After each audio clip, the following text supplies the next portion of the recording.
or using fire or fireproofing homes and our homelands or whole communities, then I think that we can really coexist with fire in a better way. Andrew there speaking to Kira Hoffman, fire ecologist and National Geographic explorer. Earlier you heard from Morgan Tingley, Professor of Evolutionary Biology at the University of California, and Gavin Jones, Research Ecologist at the U.S. Forest Service. Of course, those wildfires still raging across parts of Europe, a story that many of my colleagues here in the newsroom are keeping an extremely close eye on.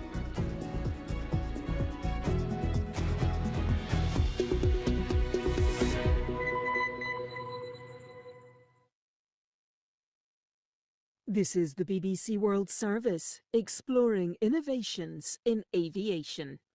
Hypersonic flights that could get you from London to Sydney in under 2 hours. Eco-friendly jet engines for sustainable travel. Vertical takeoff taxis for congested cities. Air travel is being reimagined. It is the most absolutely insane acceleration. It is like being shot out of a gun, out of the atmosphere. I'm Caroline Steele, and I'm asking world-leading engineers, what is the future of flying? What other examples of novel configurations may come up from the brilliant minds of the young engineers who are still about to join our industry? It will be indeed a very exciting time. You cannot imagine a world of aviation in 2060 plus where carbon is still in the system. The demands on the planet will become too extreme. The Engineers, flying at the edge. Saturday at 11 GMT.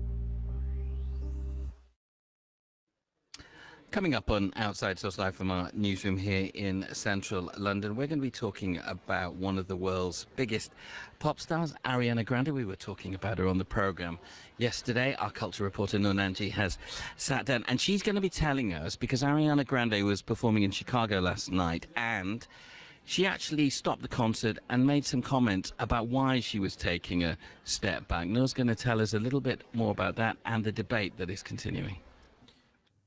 BBC News with Moira Alderson. Big oil companies have reported record profits as the Iran war sends prices surging. Saudi Aramco has reported a 44% increase in profits in the latest quarter. The 5 biggest Western energy majors have posted a combined net profit of almost $47 billion. The US Secretary of State Marco Rubio has said there's been progress in discussions with Iran and Oman on getting more ships through the Strait of Hormuz, but no final agreement has been reached. Iranian officials have said that they're discussing a new mechanism with Oman for vessels to transit the key waterway.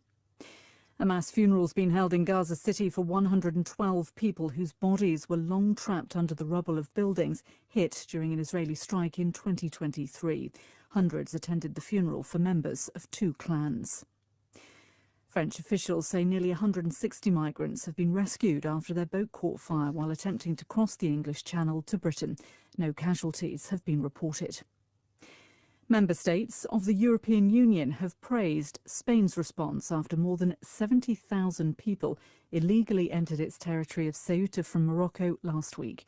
On Tuesday, the EU's migration chief blamed the mass illegal entry on disinformation and people smugglers. An Afghan-born boxer, Sharif Ahmadzai, has been arrested in Greece on suspicion of killing a Scottish aid worker. The body of Elizabeth Jane Ross was found in a suitcase in an abandoned building in Athens last month, several days after she was reported missing. An English football fan who had England World Cup winner 2026 tattooed on his leg has returned to his tattoo parlour for a correction. Sean Carrington had the words "just joking" added after England lost to Argentina in their semi-final. BBC News.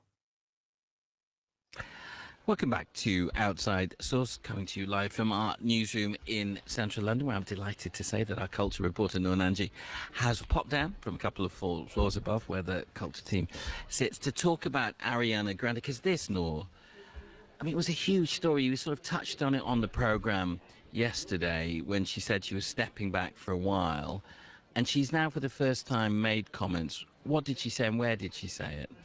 Well, you're right. Yesterday there was that big news that she's going to be withdrawing from public appearances once this tour concludes. And last night she was on that tour. She was in Chicago and she addressed her fans, as many people were expecting her to do, and specifically addressing this decision of hers to step back. And in those, she made some interesting comments. One of the things she said is that that announcement to step back is not a reactive thing. It wasn't an impulsive thing, but actually something that she had decided to do quite a long time ago. So I think that was of interest.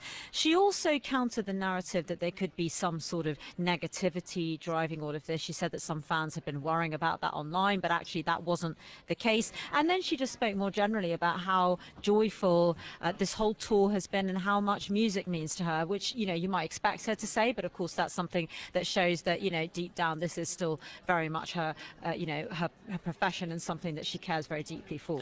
I mean, she was trying to say to people, don't speculate on why I've decided to step back. But the problem is when you're a public figure of the scale that she is in the limelight, that is going to happen, isn't it?